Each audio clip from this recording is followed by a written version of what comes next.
ಇನ್ನು ಅದೆಲ್ಲ ಮುಗಿಸ್ಕೊಂಡು ಇನ್ನು ಕ್ಲಿಫ್ಟನ್ ಹಿಲ್ ಕಡೆ ಬಂದ್ವಿ. ಸೊ ಕ್ಲಿಫ್ಟನ್ ಹಿಲ್ ಬಂದು ತುಂಬ ಅಂದರೆ ತುಂಬ ಇದ್ದಾವೆ ಕ್ಲಿಫ್ಟನ್ ಹಿಲ್ಲಲ್ಲಿ ನೋಡೋವು. ಹಾಗೆ ಈ ಥರ ಮಕ್ಕಳಿಗೆ ಆ್ಯಕ್ಟಿವಿಟೀಸ್ ಅಂತೂ ತುಂಬ ಇದ್ದಾವೆ. ಅದರಲ್ಲೊಂದು ಬಂದು ಫನ್ ಹೌಸ್ ಅಂತ ಹೇಳ್ಬಿಟ್ಟು ತುಂಬ ಚೆನ್ನಾಗಿದೆ. ನಾನು ಸ್ಟಾರ್ಟಿಂಗಲ್ಲೇ ನೋಡಿದ ತಕ್ಷಣ ಚಿಕ್ಕದಾಗಿದೆ ಎಂಟ್ರೆನ್ಸ್, ಇದೇನು ಇಷ್ಟು ಚಿಕ್ಕದಾಗಿದೆ, ಏನಿದೆ ಇದರಲ್ಲಿ ಅಂತ ಅಂದ್ಕೊಂಡೆ. ಬಟ್ ಇನ್ಸೈಡ್ ಹೋಗ್ತಾ ಹೋಗ್ತಾ ಗೊತ್ತಾಯಿತು ತುಂಬ ದೊಡ್ಡದಾಗಿದೆ, ಚೆನ್ನಾಗಿದೆ. ಮಕ್ಕಳಿಗೆ ಆ್ಯಕ್ಟಿವಿಟೀಸ್ ಎಲ್ಲ ತುಂಬ ಆಡೋದಕ್ಕೆ ಮಕ್ಕಳಿಗೆ ತುಂಬ ಇಷ್ಟ ಆಗುತ್ತೆ ಫನ್ ಹೌಸಲ್ಲಂತೂ.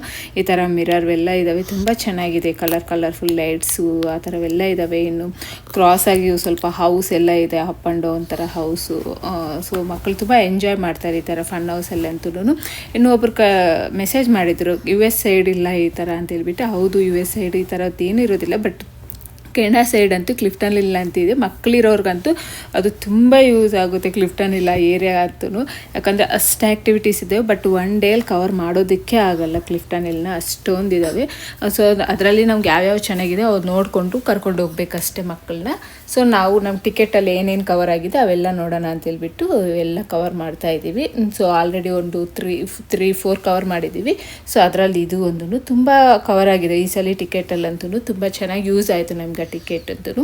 ಸೊ ಇನ್ನು ಇದು ಫನ್ ಹೌಸ್ ಮುಗಿಸ್ಕೊಂಡು ನೆಕ್ಸ್ಟ್ ಪಕ್ಕದಲ್ಲೇ ಹಾಂಟೆಡ್ ಹೌಸ್ ಇದೆ, ಅದು ಯಾವ ರೀತಿ ಇದೆ ಅಂತ ಹೇಳ್ಬಿಟ್ಟು ನೆಕ್ಸ್ಟ್ ವಿಡಿಯೋದಲ್ಲಿ ಶೇರ್ ಮಾಡ್ತೀನಿ.